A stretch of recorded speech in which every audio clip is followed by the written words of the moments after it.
Hello and welcome to On the Corner. I am your host, Eric Samulski, joined by the ace himself. It's Nick Pollack. What is happening? Yes, He's deep in thought. I am an AGA. Shota Managa is the lead this week for the list. And I felt like I should honor him because he deserves more love. He's been great. He has been great. I have a Josh Allen shirt, which Nick won't let me show because it's A, about football, and B, has a naughty word on it. It's two F words. It's football and another one.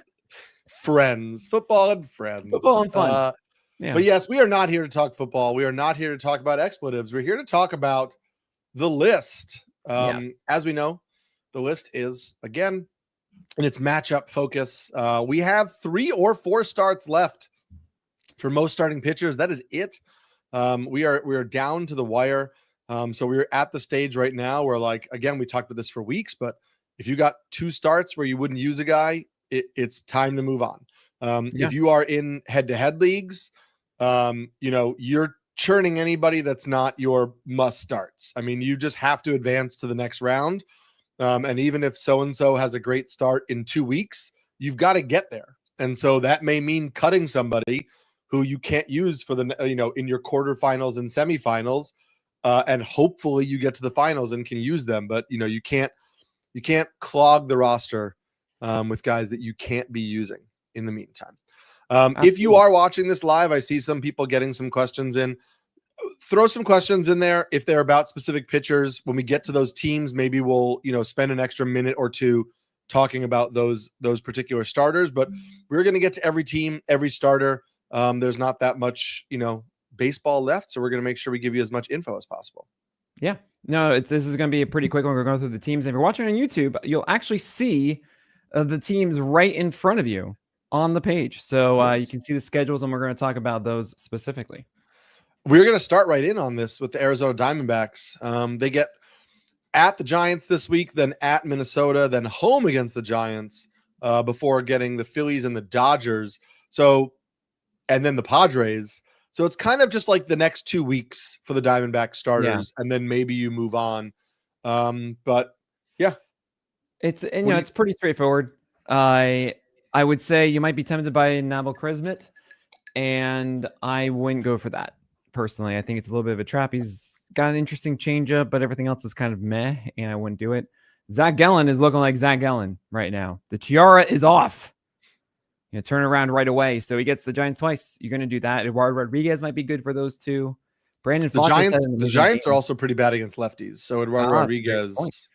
And Brandon Pfaadt just had a really good game, but it was a lot of kitchen sink, and the sweeper was throwing least of all his pitches. And I'm just not buying it for one game. It was also against the Red Sox offense with no Roman Anthony and Wilyer Abreu that was just has been really struggling to score any runs right now.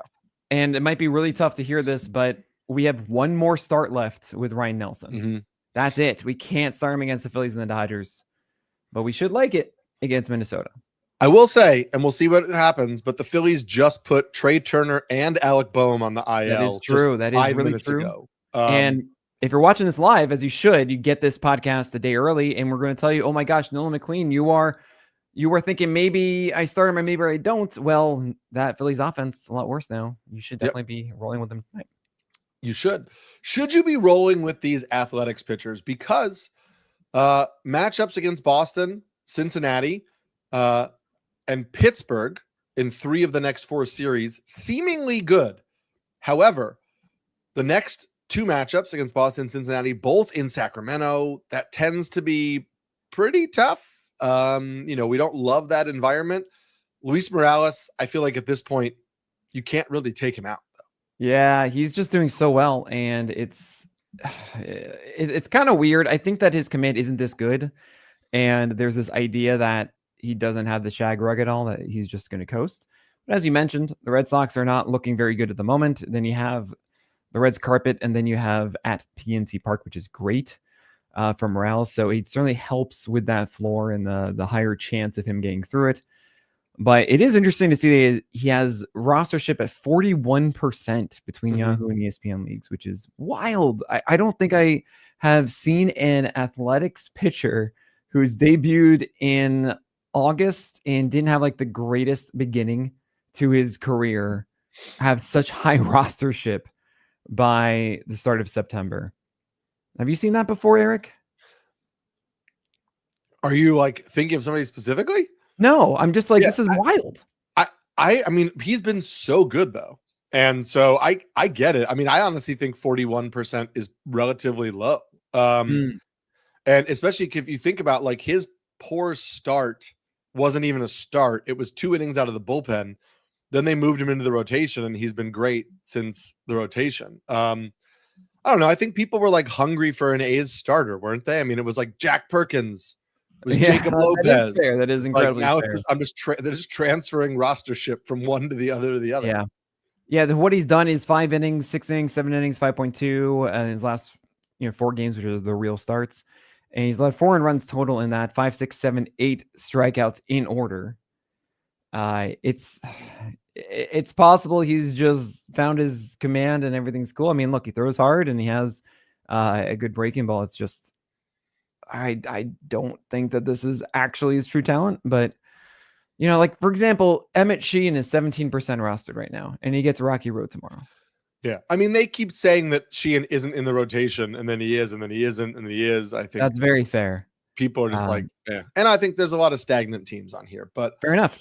But otherwise, I mean, there isn't really much that I'm that interested in, say for Severino and JT. Again, I wouldn't go for Mason Barnett, who just had a lot of whiffs, but like, it's not believable to me.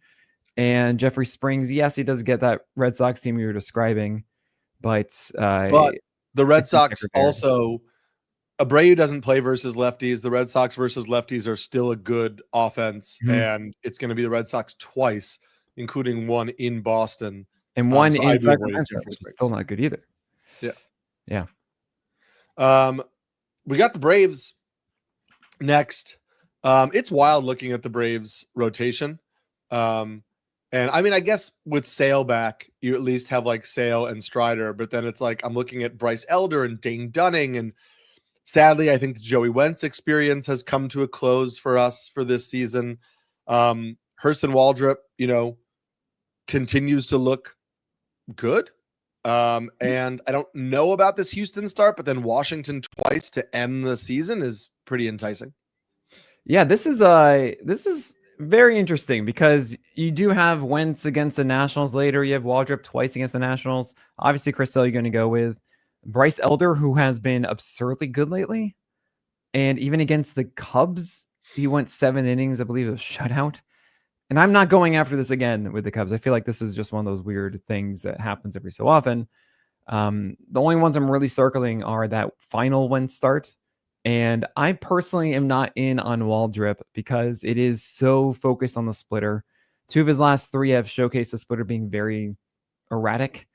And I just hate relying on that. It just feels so much like a coin flip that I don't want to go for Hurston Waldrop. And the rest of these guys, like I'm not touching Dane Dunning, Bryce Elder. I think that's, you're moving on. I'm not going after that. Yeah. I think somebody needed to dial it back for you with the Baltimore Orioles. You can't list every starter in the Baltimore Orioles organization, Nick. I mean, okay, so I can because they might start and I need to prepare you guys. And also it's a 6-man with Enns and Kramer, swapping halvesies here. With Enns getting Toronto later this week, which you don't want, and then Dean Kramer, Yankees, which you don't want, and then maybe it's good enough for the Rays, but probably not. But here's the thing, Eric. Tyler Wells and Kate Povich. Oh my gosh, you should be targeting those 2 guys. Tyler Wells, we've been talking about Tyler Wells for a few weeks now. It's like hey, he might be coming back, but we were both kind of like, I'm not really sure. Yeah, and I didn't care. Who knows, man? But here's the thing: it's the Pirates, and then at Chicago White Sox, and then hosting Tampa Bay, not in Tampa Bay, right? And Tyler Wells looked like on point in his last start, over 80 pitches, and Kate Povich gets the same exact set of starts. He's a Toby. He's got good 4-seamer command right now. Good curveball command is much better with his changeup. I love this. I feel like you should be starting both of them for all 3 of them. They are Tobies with a good win chance and even a quality start chance in all 3. So they're the ones I'm really going for. And was really tough, Eric. I don't know if you would do this. I have auto start and I have solid. And solid's kind of like your Holly tier, right? At 20 to 30 or so. But it's really because Trevor Rogers was auto start. And I'm like, I can't keep that there if he goes at Toronto and then the Yankees twice. But then again, you're not going to bench Trevor Rogers, right? I don't know, man. Like in a roto league, I'm probably not, but in a head-to-head league, he's been so good. I know he has. He really has. I don't know. I know these matchups are terrifying at all, but I get it. I get it. You have to. I think you have to wear it if he pitches poorly. Like he is worth being in your lineup, and so I think even though the chance is there for him to get hit hard, I think you probably just have to like say a prayer for like maybe 2 or 3 runs in 6 innings and call it a day and be like, we got out unscathed or whatever, Right. And then there's also Kyle Bradish. I mean, it's Pittsburgh and then Chicago White Sox. These feel like you got to do it. Easy auto starts. The problem is that he gets the Yankees twice at the end. Yeah. And it might not get it twice, but then again, you think to yourself, okay, hold on a second. It might actually be helpful for Bradish to get that extra start, right? Because a lot of these last weekend starts, especially even on just the full last week, you might not see starters actually get, especially if they've been starting the entire year or there's any sort of injury whispers. A lot of times it's like, you know what? We're not going to push this. We just want to add an extra week for you to be healthy next year. And Kyle Bradish, though, coming back from Tommy John and needing the volume, he could very well be starting on the 28th against the Yankees. I will say I picked up Cade Povich in a few roto leagues on Sunday because of that schedule. I'm not like, I don't love Cade Povich, but at the same time, it's worth chasing that arm. Well, he's a cool dude, so that should give you bonus points too, right? Love it. Love rooting for cool dudes. I'm surprised you could have, if you wanted to, have just as many arms in the Red Sox list, because we know that Garrett Crochet is starting Monday. We know that Dustin May has now been moved back into the rotation on Tuesday. We know that Peyton Toll is no longer starting on Wednesday. He will not be. Well, it could be it looks like it's an opener. Or as of this morning, Chris Cotillo, who covers the Red Sox for Mass Live, said there are 2 other options for the Red Sox. One opener could be Kyle Harrison, who pitched an inning on Sunday at AAA. He had been out with an ankle injury, so that's why he didn't get a start last week. But they could kind of do this super interesting Harrison Toll piggyback situation on Wednesday, which I would love to watch, but would be very I don't know how I feel about it in terms of like how they're going to produce. And then there's also talks that the Red Sox could call up another left-handed pitcher, Connolly Early, who's a starting pitching prospect for them, who was scratched from his start in the, precaution that he be called up. This is a guy who is another pitcher who's gained a lot of velocity, left-hander for the Red Sox this year. He's only made 6 starts at AAA. He spent most of the year in AA, but in AAA, he has a 2.38 ERA, 1.05 WHIP, 36 strikeouts to 11 walks in 28 2/3 innings. Left-hander with a fastball that's kind of like in the mid-90s, and his best pitch is a plus changeup. We know it like both righties, throws to both righties and lefties. He's got a sweeper that he uses for swinging strikes to lefties as well. And he was kind of like maybe he's a back end of the rotation guy, but now like his velocity has gone from like 92 to 96, and people are like, hey, maybe he's a mid rotation guy.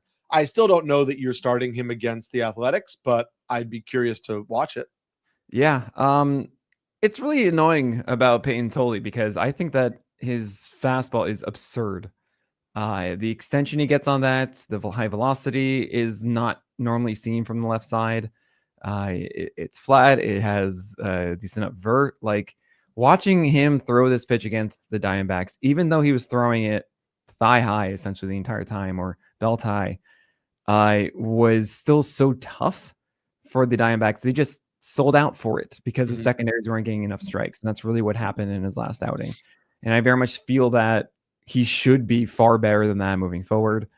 And I really do hope that he sticks around this, because I'm looking at this rotation for the Red Sox. Like, he is their number 4 for the playoffs. Yeah. Most It's likely. just like, you need to give him the opportunities for it.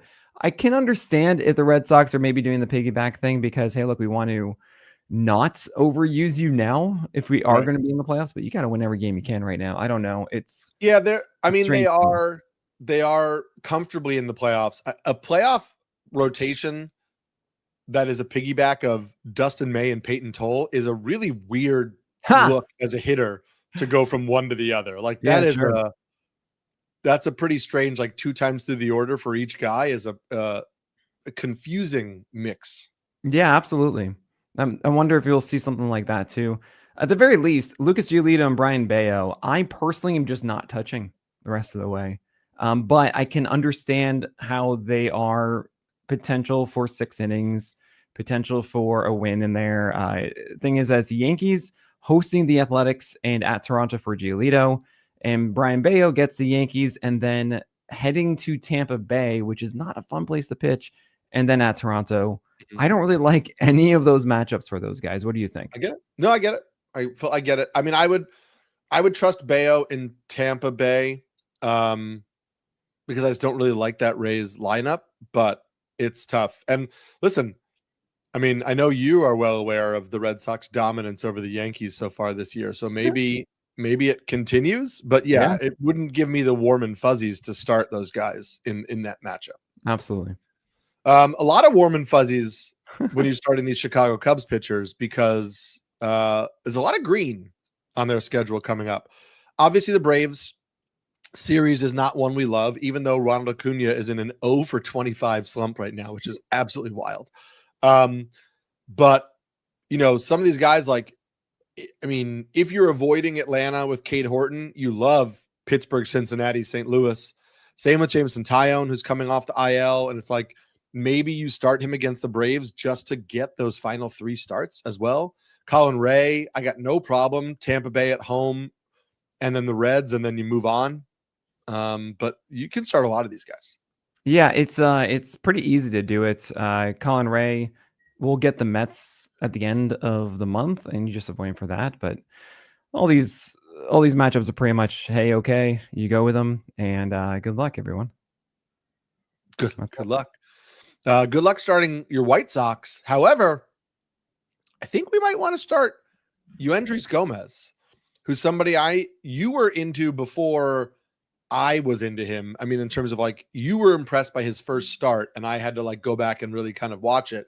And I know you love that fastball. But Tampa Bay at home, Cleveland at Cleveland, you probably want to avoid the Padres start, but then Washington, I mean, that's a really nice setup. Yeah, it's interesting because Gomez isn't a finished product yet, and also his fastball velocity fell down in his last outing. And the command of everything is still a work in progress a bit, but it is a pair of good breaking balls. There is a flatness to that fastball too.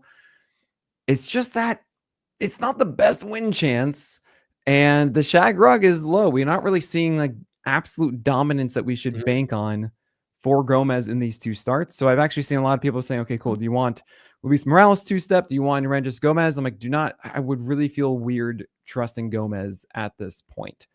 But I understand it is a 2-step, and generally I'm looking at the other ones. Even though I like the single start of Shane Smith against Tampa Bay, I would prefer the 2-step of Gomez, right? Against the Rays and at Cleveland. So I get that. I don't want to start him against the Padres after him. If he gets that last weekend against the Nationals, I think it'd be okay with that one for Yoendrys Gomez. Shane Smith gets the Rays and Orioles, and then at New York, and then at Washington. I don't know if he'll get that last one against Washington. He's been pitching the entire year, though, and they've been very careful about his pitch counts. So it's probably just 2 more for Shane Smith that really you want to go for, but those seem fine. Martin Perez just got trounced by the Tigers, and I thought maybe that was going to be a good one. He didn't pitch actually as poorly as the line suggested, and the Guardians are usually a left-handed lineup. They will switch over to a lot of guys to right-handed for lefties, but they are not as good as they are as their left-handed counterpart, which makes me excited about at Cleveland for Martin Perez. And Davis Martin should be okay against that too. He's a Toby. But those are the ones I'd really Chase, I don't think I'm that interested in Sean Burke because even though he has his moments, like here's the 95 upstairs, it's really nice. Here's the curveball, it's really good against lefties. Here's a slider that does enough. Here's a changeup, it's okay. It rarely is all there. Yeah. So good luck trying to figure out the one here that would be exciting. I don't want to deal with it. Yeah, and Matthew had asked in the chat about starting Martin Perez, and I think he's a fine streamer for this week, and I'd probably wind up holding him for Baltimore, but we'll see how he throws here. Mm-hmm. There is a left-handed pitcher that you might be releasing and moving on from, but we will get to him after this break. I know that it was hard to think about cutting Nick Lodolo, but at San Diego, at the Athletics versus the Cubs, are you holding Nick Lodolo right now? Yep. All right. He pitched really well against the Dodgers. Just didn't go well right his way. And like, I feel as if he's a really good pitcher, and really good pitchers find a way to beat matchups. So I'm going to likely do it, but I have him as a Toby/bomb because I recognize, it can go south. And I really see how this one goes at the Padres. If this is fine, all right, let's just stick it out in Sacramento and see how that goes. And really the one that you're afraid of is the Cubs, and we've seen him do well there. So I'm going to go for it. Okay. Love to hear it. The rest of these Andrew Abbott, though. Andrew Abbott is the other lefty. I was wondering who you were going to say, Nick Lodolo or Abbott. Well, Abbott, I wasn't considering cutting Abbott because Abbott gets that Cardinals start that Lodolo doesn't get. Right. That's kind of weird, right? You're going to just try one more against the Padres, but regardless of that, you're still going to do the Cardinals. You got to do that in St. Louis. Yeah, I think you have to. Yes. Yeah. He's not been as good the last two, but I feel like you still have to do it with Abbott. You just gotta. Yeah, Brady Singer. I like the Cardinal start. I like the Pirates start. I don't love the Athletic start, but in deeper formats, sure. Yeah, exactly. I don't feel like you need to hold on through the Athletic start to get those two for Singer. And Hunter Green's amazing. And Zach Littell stopped this. I can't believe that he's just such a regular starter still. It just blows my mind. Stop it. Is the best starting pitching option for the Guardians for the remainder of the season Parker Messick? Because I thought you might even say John Means as a fun one. He gets the White Sox, he gets the Twins, and then he gets a Rangers lineup that's probably going to be without Marcus Semien, Corey Seager, and Adolis Garcia. So I'm not really sure who's healthy enough to play for the Rangers anymore. I don't know, man. Like that's a pretty good schedule. Again, we talked about the Twins. The Twins against lefties are not nearly as good because they have so many left-handed hitters that they platoon and get out of the lineup. And so I really like these next two starts, and I think I'm going to like the Rangers start for Messick as well. Well, what's interesting is that his first two outings, Parker Messick's command was great. Four-seam was up, changeups down, everything was cool. The last two have not. The changeup has been a lot more floaty over the middle of the plate. The four-seamer has been kind of very inconsistent of center of the zone, out of the zone, too high up, that kind of thing. And we've gotten pretty much the 50-50 here. Like, which one are you, Parker Messick? I can't quite tell at the moment. It is the White Sox, and you're like, fine, I'm gonna do that. I'll see where we are from there. And if that is still kind of, I'm probably moving on for the Twins and Rangers after, and maybe that becomes something I jump into if I have a desperate situation. But right now, considering that's on the 13th, that's on Saturday. If I look at my week and I can see a scenario where I add a guy to go on Thursday and they could pick up Messick again to get him back for Saturday, I would take that chance instead of just holding Messick and targeting that one stream on Saturday against the White Sox. Yeah. And you mentioned John Means. I personally am not touching John Means in fantasy. Maybe he comes back and is at like 65 some odd pitches in a couple of starts, but like this isn't Kyle Bradish for me, right? This isn't Ryan Weathers, where I haven't really seen that type of upside that makes me go, if he's back, I'm taking him even at 60 pitches. Like, I think your hope is for John Means. Also, we're always hoping for health, but your hope is he gets a couple good healthy starts at the end of the season and heads into 2026 healthy and in somebody's rotation. Yeah, I mean, the good news here is that we can monitor the rehab starts, and we can see before that September 20th outing, is he locating his pitches decently well? B, is the changeup there? C, is he at 91, 92? And D, is he above 70 pitches? Right? Is he at 75, 80 or so before that one? Like, for example, Tyler Wells showed up with 87, right? So did Pablo Lopez. And especially with Pablo, we knew that he was above 80 before that return, right? This is stuff that we have now that we didn't have when Still Ill was created as a term. So John Means could be valuable in that start against the Twins, and it might be something we don't really know, so we don't risk it. But then it could be valuable against the Rangers, as you've mentioned. What's really good about Means is that he was this lefty southpaw brand before it became a thing this year. Yes. That is how he's had all of his success. So if there's one guy that you really want to showcase that and take advantage of it, it would be him. He, John Means business and all. So I would consider it. Just keep tabs of Means. Yes, keep tabs. I'm fine keeping tabs. I'm not rushing out. I mean, I want to actually ask you about also, I will say, sorry, I got to hit this. Joey Cantillo, kind of in the same vein. I think I'm not in for the Royals quite yet, but I might be for the Tigers. Then again, the Tigers just destroyed Martin Perez. They might be kind of good against lefties. It's a little iffy there. Gavin Williams is still a hipster and do whatever you want with that. He's kind of been good, but I can't quite trust it. But Tanner Bybee finally had to start with cutters and changeups, located well and doing well. And I'm like, I can't buy this, but watch him do it again versus the White Sox. And now I'm like, okay, now it's at Minnesota and then the Tigers. Like he might put us in that kind of bind. So at least be aware of it. I'm a Cantillo fan. I hope, fingers crossed. I could see starting him against the Royals, but it's a risk for sure. Yeah, absolutely. Speaking of risks, we gloss over the Rockies every single week, but I just want to ask you, Kyle Freeland. I know that's such a start. It's at home though, but it's against the Marlins and against the Angels after the Dodgers this week, which we're not doing. But would you consider Kyle Freeland in those two home starts against the Marlins and Angels? No. Okay. Yeah. Had to ask. You just can't do it. Had to just do it. Had to guys. Would you consider Charlie Morton now in the start against Miami? Because Morton has been struggling. The last start was not particularly good against the White Sox. I know you love the curve, but and so you're still going to trust? Well, right. This is the tough problem because I had circled his last start against the White Sox and this one against the Marlins because the curve has been good. What happened against the White Sox was that Charlie Morton just couldn't throw strikes with everything else. And okay, you can do this. It's the Marlins. I'm in for that start against the Marlins. Okay. Right. Obviously, going Tarek Skubal, Sorry Gibson Long is here, and you're not starting against the Yankees. And I wish he was still getting the Marlins. He's not. So we got the Guardians twice in a row, and that likely will be the time to jump in. He'll be stretched out enough by then. I will be in for those. Sorry, Gibson Long. Yes. Yeah. Jack Flaherty, you don't start him against the Yankees. I guess you start him against the Guardians and then you take it from there. Do what you need to do. Casey Mize, honestly, I guess you start him against the Marlins, but that's it. Yeah. And it's just like, I'm not interested.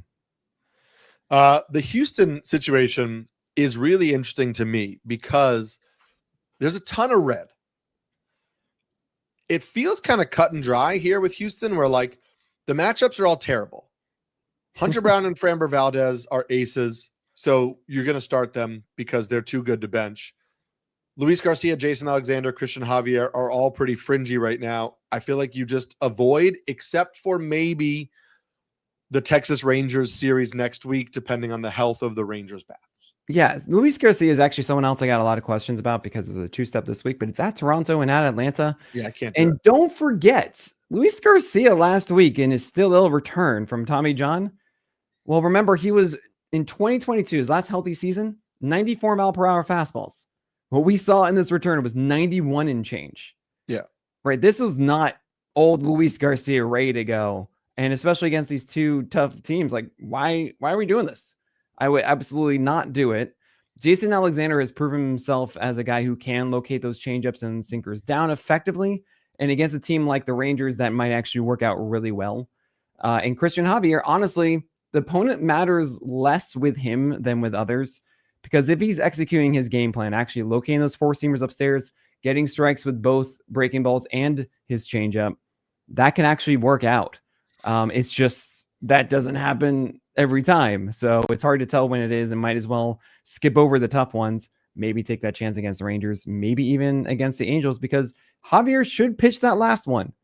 I would think he'd get it because he's missed so much time that they want to gear him up as their potential number 3 entering the postseason. Yeah.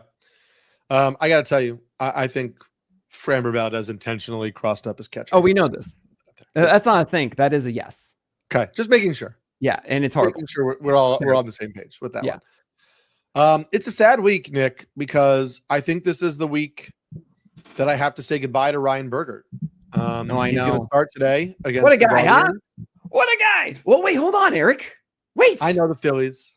Okay, fine. Yeah. I mean, as you wrote in the list, you said, I hope he does enough basically after this Guardians game that we want to keep rolling with him. I hope so too. The Phillies are still going to have Schwarber and, Castellanos, and they're still going to have bats. I know they don't have Bohm and Turner. So maybe, but thank you, Ryan Bergert, for all you've done. I'm also happy to stream Stephen Kolek this week against the Guardians. I think that in a deeper format, I will take that stream. He's okay. I don't think there's anything exceptional at all with Kolek, except that he throws strikes, and it doesn't. To me, it's too low of a ceiling. Generally, he just had his best. That's fair, but I'm starting him in a 15-team league, and that I'm okay with that. I think there's a win chance. There's chance for a pretty baseline start. Yeah, I'm just kind of thinking of how many other starts are there that I like more than that? Sure, but and for example, okay, let's just take one starter. You want just Gomez or Stephen Kolek? Who are you taking? One start of Gomez? One start of Gomez. I might take Kolek for the win chance. Oh, I would take Gomez. Okay. Yeah, but I really think that Kolek does everything is just kind of average to below average with what he throws. And the only thing that he has going for him is he generally throws strikes. Right. So that means that you can have Koufax gracing you on a given day and survive 6 innings or so. Right. Hey, but the teams like the Royals and Brewers have made tons of hay out of guys who just throw strikes. Oh boy. So, yeah. I get it. I get it. He just did well against the Twins. Listen, I don't think he's available in a lot of leagues, even though he's been out for forever. But would you IR stash or IL stash Cole Reagan? Oh my gosh, Eric. I know. It is not the other sport. Well, to be fair, it used to be the IR in baseball also. No, it wasn't. It was something else. Oh, it was the DL. Yeah. Yeah. To be very fair. To be very fair. But are you stashing Cole Reagans? I mean, he's probably going to come back, and if he does, he gets Toronto and the Athletics. Yeah, it's really hard to. It's one of those cases, again, that we'll see the rehab starts. But then again, he might not even get those. I actually should have mentioned this before with John Means because of minor leagues being weird. And you might be in a situation where, you don't know what they're doing on the backfields and stuff. So, no. You can't start him for the first one. We have no idea what that is. And in all likelihood, they aren't going to push him too much in these. It's essentially, if he does return, it's to say hey, cool, you threw 60 pitches. Nice. Right. Agree. That's where I'm at too. Yeah. This Angels situation is confusing. I never know if Jose Soriano is going to have a good game, so I guess I'm starting him against the Twins. Yusei Kikuchi, he's at Seattle. We like guys in T-Mobile. I don't really know if he's going to have a good start, but I could see using him. I can't use Kyle Hendricks. Doesn't matter who he's pitching against. I don't really think that I can use Caden Dana, and so I think it's just Jose Soriano, Yusei Kikuchi, cross your fingers and hope. I know you talked about Mitch Ferris last week. I just can't. I can't. No, I don't think I can either, Eric. I really don't. Glad we've come around on that. And it's oh man, it's pretty bad. I don't really want to start any of these guys. Yeah. I think Soriano. Soriano against the Twins, I'll do, and then I go from there. But I don't really love this situation. No, it's pretty bad. A lot of the situation in the Dodgers is cut and dry. When Tyler Glasnow's healthy, you're starting him. When Blake Snell's healthy, you're starting him. Shohei Ohtani's healthy, you're starting him. Yoshinobu Yamamoto's healthy, you're starting him. Emmett Sheehan gets the Rockies tomorrow, at home. So you're going to use him then, and then who knows what they do after that. But I feel like the Dodgers are kind of easy because all the other guys are like aces, and then Sheehan, who has a great match. Yeah, just Sheehan. I mean, also in Kershaw, like he just pitched his best game of the year with sliders and curveballs down. So then fine, you're going to start him against these. Maybe not at Seattle, we'll see. But sure. Emmett Sheehan, just please give me that Rocky Road start. Right. It is the first time I think all year that we have a auto start streamer. Again, as I mentioned, 17% rostered. So he just went 10 Ks against the Reds carpet. Like, how could it not be good against Rocky Road? And yeah, we're going to roll with that one. But otherwise, I mean, Shohei Ohtani went under 4 frames in his last start. You understand that some people are like, I don't really know if I want to commit to that one over something else. And I totally get that, guys. Like, if you have another awesome, good outing, like I would maybe consider Ryan Bergert at Cleveland over this upcoming one with Ohtani, just because we don't quite know how long Ohtani would go. Just kind of put on a level there. I mean, I kind of still want to go Ohtani, but you understand where we're at. And Eric, let's just talk for a second. Me and you here, buddy. Okay. How torn were you when you watched that Jackson Holiday home run for Yoshinobu Yamamoto? Why would I have been torn? Because that's just the most painful thing ever. He's 1 out away from a no-hitter. Right. That's why I wasn't torn. I thought it was my heart was torn. Oh yes. My emotions and then they lost the game. Yeah. Oh my gosh. And never happened ever in baseball history. I will say somebody posted something on Twitter that I understand, where they were like, I forget who was in right field, like very clearly tried to play the ball off the wall. The ball went over. It was a home run, whatever. But he was just like, if I have a no-hitter with 2 outs in the 9th inning, I want you trying to King Kong scale that wall. Like, don't try to play it off the wall. Like, try to jump the highest you've ever jumped. And I'm like, I kind of get it. Like, no, that ball was not going to be catchable. But also, like, we're up 3. I got a no-hitter with 2 outs in the 9th. Like, get up there. Try and Denzel Clark that. Wait. I just want to make sure my memory is serving me right. This is Camden with like a massive, 30-foot wall? No, it wasn't. I don't think it was where it was out. I don't think it was hit to that part. Okay. Fair enough then. Yeah, it's that's kind of where my head goes. Like, you're asking him. Yeah. No, it was not. I'll pull it up, but it was not. Right, you should be. You absolutely should be scaling that wall. It's just like a normal fence. Okay. Still not catchable. Yeah, but still, you got to be like doing that thing. You got to showcase that for your pitcher, 100%. But yeah, so I just feel for the Inquisitor. It was just to the right of that wall, or to the left if you're looking at home plate. Oh, gotcha. Okay. Yeah, I feel bad for the Inquisitor, otherwise known as YY. And it's just it's just gut wrenching. I think about Mike Mussina against Carl Everett, right? It's one of those things of just like, oh, so close. Obviously, that one was a perfect game for Mussina, but still, it's I hope he gets another one. I hope he gets like another chance, because that can just haunt you forever. That kind of stuff. That's all. Thanks for bringing that sour note. It's gonna haunt him. Just these are humans, guys. It's true. These are humans. It affects them. They feel that. He feels that for sure. Yeah. We got some good news though with the Marlins, because we have guys coming off the IL. Are you interested in either Jansen Junk or Ryan Weathers? Actually, you might be surprised by this, but I'll tell you after this break. So the answer is neither, except I'm probably in on Weathers after the first one, because his last rehab start was 68 pitches. And Ryan Weathers versus Jansen Junk. Jansen Junk, the shoulder, the whole thing is never really that believable to me for being the junk baller. I don't think he's going to be ready to go for this first one against the Nationals, and I don't want to do it against Detroit. And then maybe at Texas as like a desperate stream. That's why I have him labeled in orange here as a desperate streamer. But yeah, with Weathers, I could still see myself do it against the Nationals. I feel like he should be good, but that's really 70 to 75 pitches you should expect. And then honestly, I think it'd be okay in Coors. And then definitely at Texas. So I'm not really in on the first one, but after that, once he's over 80 pitches, then I think I'm pretty much in on Ryan Weathers.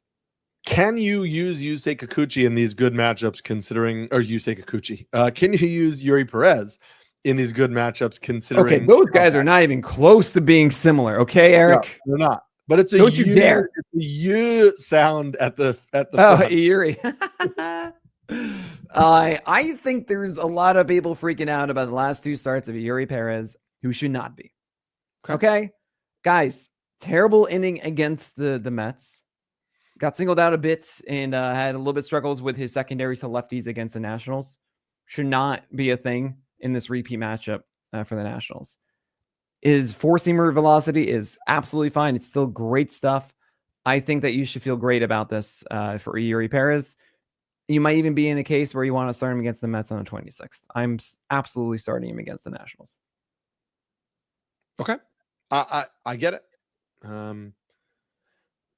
Maybe I'll do that in my home league where I'm no longer in contention. And then you can yell at me after. And then Sandy Alcantara against the Nationals, we're going to do. However, you might not want to do much more than that. The last outing from him was not nearly as pristine as the other ones with changeups and fastballs. And he's just too hittable. I don't know how else to put it. So the changeup really needs to be this big whiff pitch and this big nullifier. And when it's not, he really gets exposed. So hopefully he has it against the Nationals, especially against the left-handers there. In Colorado, I guess it should be okay, fine. Maybe the Phillies are still hurt for the 23rd. It's just, it feels like this isn't going to be a smooth glide to the end of the season. Yeah. It might be a smooth glide to the end of the season for the Milwaukee Brewers, though. Because if you look at that schedule, it is green. Just so much green. Now, Freddie Peralta, you're probably never taking him out anyway.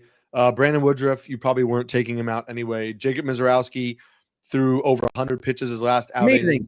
He probably will be babied in his next one. I think it's an every other start thing for Mizorowski. But I don't think against the Cardinals you can bench him. I agree with you, but just keep that in mind. Like, it'll be 5 innings, I think.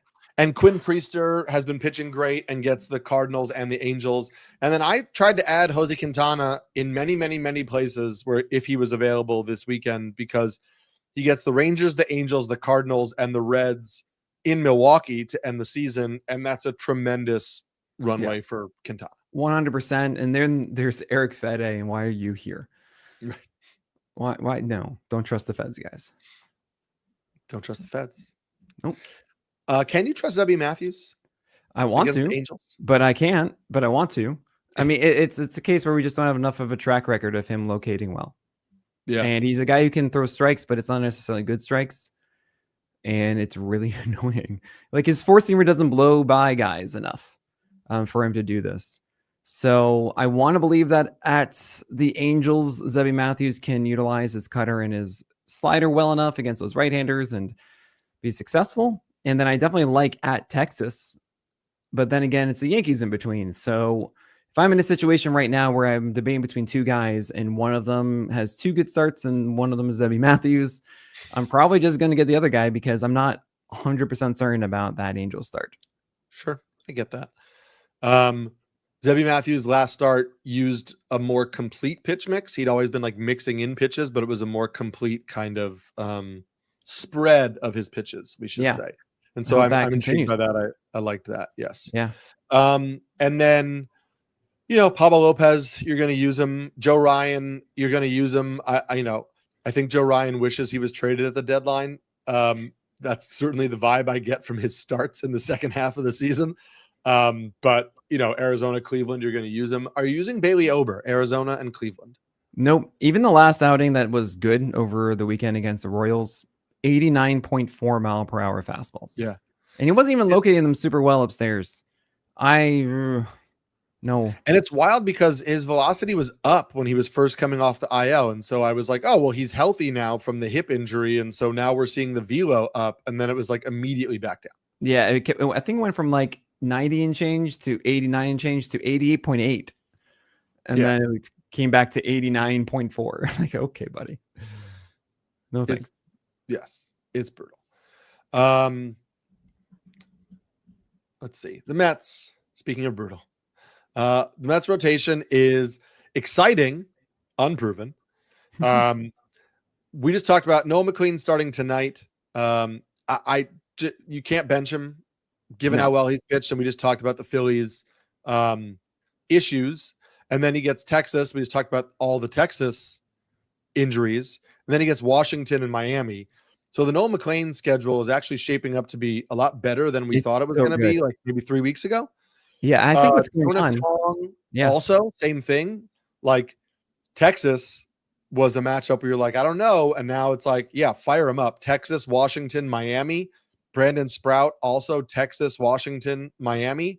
What did you think of Sprout's MLB debut? So, by the way, I do want to mention quickly, I think the Mets are doing something really interesting where they've taken the three quote-unquote veterans of Manaea, Holmes, and Peterson and said, look, we're going to give you guys the tough schedule. So that's at Philly, Padres, and Cubs. And they're just going to push it to those guys and then ease in their young starters, the three-headed dragon of youth. That is McLean and Tong and Sprout for the easy matchups to make sure they feel good entering the playoffs. And I kind of love that. If that actually was intentional, I'm a huge fan of it. And Sprout is kind of like McLean in that he has a sweeper that is very lively. Also a two-plane curveball that I think can become more of a thing over time, especially against lefties. However, because he's cross-body a bit, like he starts on the first base side and then steps toward third base on delivery, it does add some question to overall command. It might also be the debut affecting that. That's fine. But we've also seen Sprout in the minors be a little volatile start to start, and I think this is part of the reason why. Also, four-seamer is dead zone, and the sinker has fine horizontal movement. And there were times he was throwing 96, 97 inside to right-handers that worked. But I do worry, that the velocity is going to come down a little bit because that was the debut boost. So probably more like 95 to 96. And also, I don't know how consistent his command of that is. There's also a changeup and a cutter. The cutter wasn't really used much. They're calling it a slider at 90 miles per hour. It's a cutter to me. And the changeup could be more of a threat against lefties as well. Really just don't want him to throw the four-seamer as much as possible against those lefties. So I'm not absurdly into Brandon Sprout because I feel like it's more about the sweeper than anything else. And the velocity is certainly helping things. It's not like it's a terrible fastball and a terrible sinker, but it's just not one that I see as a foundation. I feel like Noah McLean's is better than Sprout's. But this matchup against the Texas Rangers is so good, and the Nationals and the Marlins, like you can't say no to that. Yeah. So I'm going with this for Brandon Sprout, but I'm not really super excited for next year. Yeah, I have him firmly as like the third of that group. Yes, Tong, McLean, and Sprout. And I think ideally for the Mets, like he doesn't even have to be a full-time starter at the start of 2026. If he's the third of that group, you'd like to have some solid veterans above him as well. Absolutely. Speaking of young arms, we got a few in the Yankees. The way I look at the Yankees right now, and you can tell me if you agree, Rodon and Max Fried are guys you just auto start because they're good pitchers and it doesn't really matter the matchups. I am not starting Will Warren right now, at least in the immediate, maybe for Baltimore and the White Sox to end the season, but he's taken a step back and I don't love the matchups. And so the real questions for me are Cam Schlittler and Luis Heel. I weirdly think I lean more towards Schlittler than I. Oh yeah, absolutely. Schlittler's phenomenal. And even his last start where he got banged up, it was a ton of foul balls. He got singled out. That game, if you watch it, it is frustrating. He deserves so much better in that one. Luis Heel is someone who's still figuring things out. Even though he had 60% strikes on all three of his main pitches in the last start, he still had a ton of walks. And it's one of those things where he can't depend on getting that strike when he needs it. So that's something that should improve over time. I don't want to start him against the Red Sox in Fenway, but maybe against Minnesota and then by the White Sox in Baltimore at the end of the year, which I think he'd make that last start because they want to see where he's at for the playoffs at that point, and he hasn't had a ton of volume this year. I think that Luis Seal could be good by the end. Meanwhile, Will Warren, as you said, yeah, I think he is fatigued at this point. Ian Osiris mentioned that his stuff was way down the past 2 weeks or 3 weeks. When looking at it. So it could be very rough in the short term. And even as you mentioned at Baltimore and Chicago White Sox, that could not be good for him.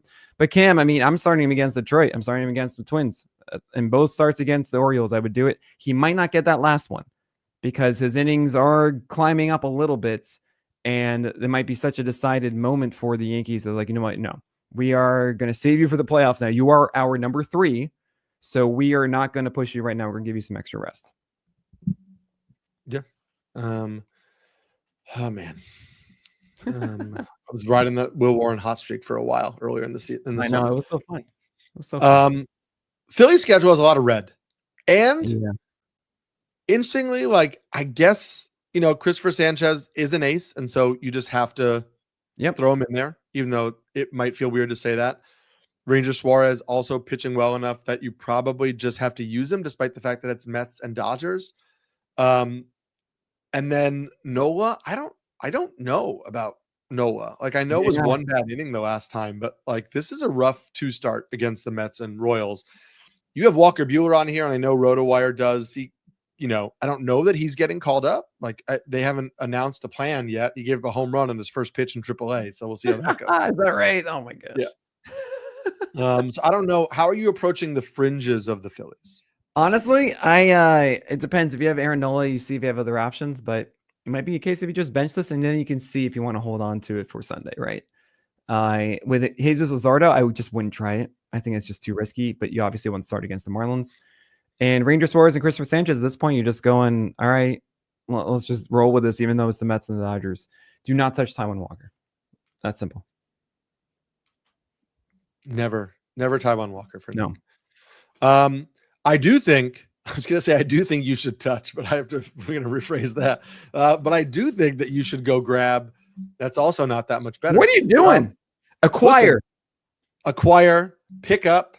I think that I'm still interested in Bubba Chandler. 100%. I understand the last start was terrible. Yes. But he's too talented. It's a start against the Nationals. It's a start against the Athletics at home in Pittsburgh, and then it's the Reds, and I'm okay with all of those. And so I am happy to have Bubba Chandler. A lot of guys are getting singled out right now, and that one for Bubba Chandler was, I will say, it's because they were hunting his fastball with both his slider and his changeup, unable to earn strikes.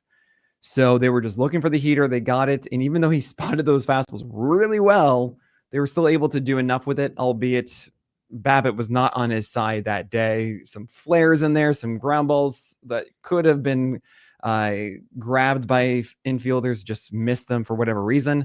This is a really good schedule for Bubba Chandler. I'm much in there. I do wonder if Braxton Ashcraft will be in there with Mike Burrows a little bit. We did see that before of Mike Burrows being piggybacked before. I don't know. I don't really want to touch any of that. Johan Oviedo is so interesting.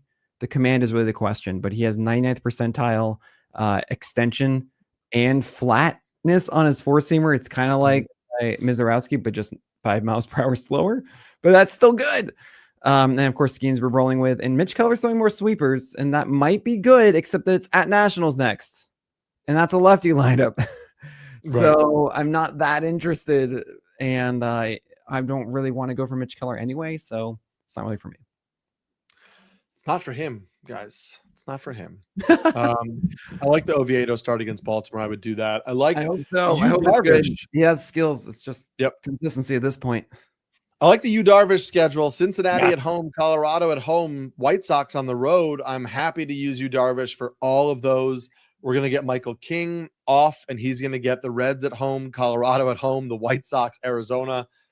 Thank you, Michael King, my most rostered starting pitcher. It has been he was my ace. So many places. It's been a rough season, but at least we can close strong. And then, Pivetta, I think you're starting everywhere. Randy Vasquez, I'm probably not starting anywhere. and Dylan Cease I'd start against the Rockies at home and maybe avoid the rest. I don't really know. Yeah, it's Michael King though in the first start. We don't know how many pitches he's going to throw because he hasn't had a minor league start, and it feels like he's just been throwing on the backfields or whatever. And I don't know. I want to just start him regardless because I feel like it's going to be quality per inning, especially against the Reds carpet, and then also it's Rocky Road after. Like it's such a good schedule, but just keep that in mind for Michael King. And I'm just going to roll with Dylan Cease at the very least in the short term. I guess at the Mets, maybe you want to not. I don't know, guys. It depends on what you need. But don't touch Randy Vasquez. Even though it's Rocky Road, I still just don't like it. And then Nestor Cortez either when he does come back. Yep. Yeah, if he comes back. I've had so many shares of Nestor Cortez because of that early season or that end of the season. We move to the Giants. Can you drop Logan Webb? Not pitching great. Arizona's a decent start. Dodgers, and then Cardinals we'd love for the end. But let's say Logan Webb pitches today, Monday, Arizona. Let's say it's a fine start, not a great start, right? Maybe just kind of like quality start. Are you dropping him ahead of the 2 starts against the Dodgers? Depends if I need quality starts or not. I'm not going to expect those ratios to be great. And also I'll see if he has his cutter working well and all that kind of stuff. If he's doing the Logan Webb thing well, then I'm like, all right, fine. We're just going to do it. But yeah, it's really tough. It's, you gotta do you really. I mean, Robbie Ray, I will say too, is kind of a tough one, but at the same time, he is pitching better. And I think actually his last one was just like, come on, man, this is so unfortunate. But he is throwing harder now. He is locating much better. I feel actually okay with Robbie Ray right now against Arizona for 2. Carson Seymour throws hard, but I don't really want to do that. Justin Verlander, you don't start him against the Dodgers, and I don't think he's going to get that last start against the Rockies for Rocky Road because it's Justin Verlander and like too much mileage, honestly. And you would think that he'd be okay for Arizona and St. Louis. And Carson Whisenhunt, I just haven't seen it yet from him, so I'm not interested. I haven't seen it from him at all this year. We have our fully healthy Mariners rotation. We've kind of talked about it. You're basically starting everybody. Yep. Even Castillo. Castillo just had 10 whips on his 4-seamer, man. And like, okay, fine. Yeah. Actually, I think it was 12. Something ridiculous. Yeah, it's good enough schedule at this point. You're just going to keep rolling with it. Same with Bryce Miller. Maybe avoid the last 3 against the Dodgers, but you might not even see those guys pitch those games because why spoil them there, And the only one, I mean, like George Kirby hasn't been pitching great, but it's the Cardinals and the Angels the next 2. Like I don't see any reason why you wouldn't. Oh yeah, there's no way you're benching Kirby. No. Right, and if he struggles in those starts, maybe you bench him in the finals against the Astros if you get there, but you cross that bridge down. I'm going to do an executive order right now and say, look, guys, Cardinals, Liberatore don't really care. He's fatigued. Don't really want it at Seattle and Cincinnati. Michael McGreevy is a desperate stream for a quality start. Sonny Gray, I know it's been weird with him, but I feel like Sonny Gray just does this, and you are going to do it anyway. He's a cherry bomb, and you just got to go through, even though it's Milwaukee twice. And the Giants and Michaelis says, whatever, but don't do that. Andre Palante, don't do that. Tampa Bay Rays, do you like Adrian Hauser and Ryan Pepiot? Any of these guys that you're really circling outside of the Chicago White Sox start for the next 3 games and then hosting the Red Sox and going into Camden? Because they get the Cubs, they get the Jays twice. No, I like Ian Seymour. I'll continue to use him against the White Sox, and that's kind of it for me. I wouldn't use him against Boston because, again, the lefty thing. And so, yeah. So one start for Seymour. Boz is throwing harder, but why does he have to get this? Why does he have to get these starts right now at Chicago? It is away from Tampa Bay, so maybe it's interesting. Drew Rasmussen, I feel like you can just kind of start, and who cares? It might be 5 innings. It's been 5 the last 2, but before that was 4 straight of 6. And I think I would just still roll with it because his stuff is that good. Ryan Pepiot was away, thankfully, from Tampa Bay, so I should be going at Chicago White Sox. But I don't know if I really want to be tempted after that for the tough matchups. And Adrian Hauser also quality start play in Chicago against the White Sox. But that's Tampa Bay. We're running out of time. We got the Rangers here. Tell me about the Rangers, Eric. Jacob Latz. Well, first of all, DeGrom, you're starting. And Merrill Kelly, you're starting because they've just pitched well. Yeah. And even though the matchups aren't great, I think you're doing that. Jack Leiter, I don't know, man. I mean, Jack Zippo's been better at least recently. He's been Jack Zippo. He has, but it's Milwaukee and then Houston. Yeah, I don't love that. And I'm with you. I'm saving him until Miami and the Guardians. Yeah. I'm certainly not starting Patrick Corbin against the Mets, maybe against the Marlins and Twins to end it. But again, he can be on the waiver wire until then. Jacob Latz, I think it's kind of the same thing. Like in a deeper format, sure, I think he's a solid enough pitcher, but I'd prefer not to start him until his final 2 starts against the Marlins and the Guardians. Okay, I agree with that completely. I think actually Jacob Latz against the Marlins is one to circle. Same with the Guardians, actually, because he's a lefty with like 94, 95 on the fastball and a really good changeup, and I think he'll be fully stretched out by then. I will say your deeper formats, look at the Miami Marlins start for Patrick Corbin. Why? Because Patrick Corbin in his last game just had a successful outing against the Astros where he went 10% fastballs. And he has a changeup that's much better than we've normally seen. He's been developing a lot in the second half. So he went cutters, sliders, and changeups and did well for 5.2 innings. It's possible. See if he's doing that same approach against the Mets, especially against right-handers. And then if that's still present with a changeup there, that might actually work against the Marlins. That's all I'm going to say on that. But Jack Leiter, yeah, you don't buy into it, guys. Blue Jays, it's the great undulator, Jose Barrios, whatever. Shane Bieber, I'm just starting the rest of the way. I don't care about that one inning against the Reds.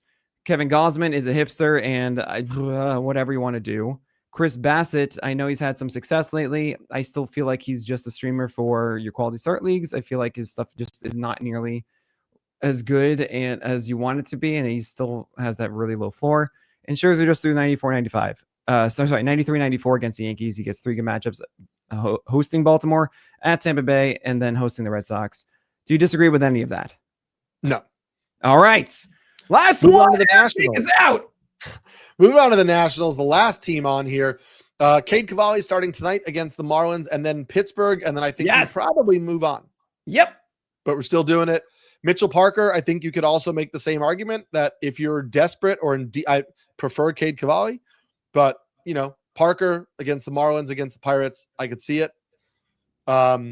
Jake Irvin and Brad Lord, if you're desperate against the Marlins this week, but that's never it. Jake Irvin, absolutely not. If you watch Mr. Robot, you know Irving goes all the time. That's how I feel every single time Irving pitches. Okay, don't do it.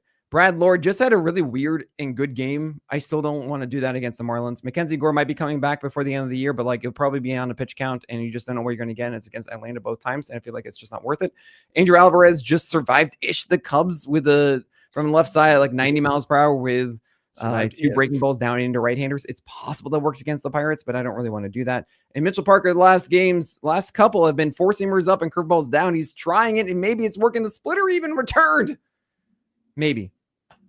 Maybe finally, but I don't want my season to be banking on Mitchell Parker 2-step at Miami and against the Pirates. Yes. That's it for the Nationals. That's it for this week. Woo! We tried to get it under an hour for you, but we just like to talk. But maybe next time, with one fewer round of starts, we'll get it in under an hour. So we'll make that our goal for next week. I am Eric Samulski, Pelican. I'm Nick Pollack, the Lion. And I'm absolutely not going to go do anything that has to do with that other sport right now.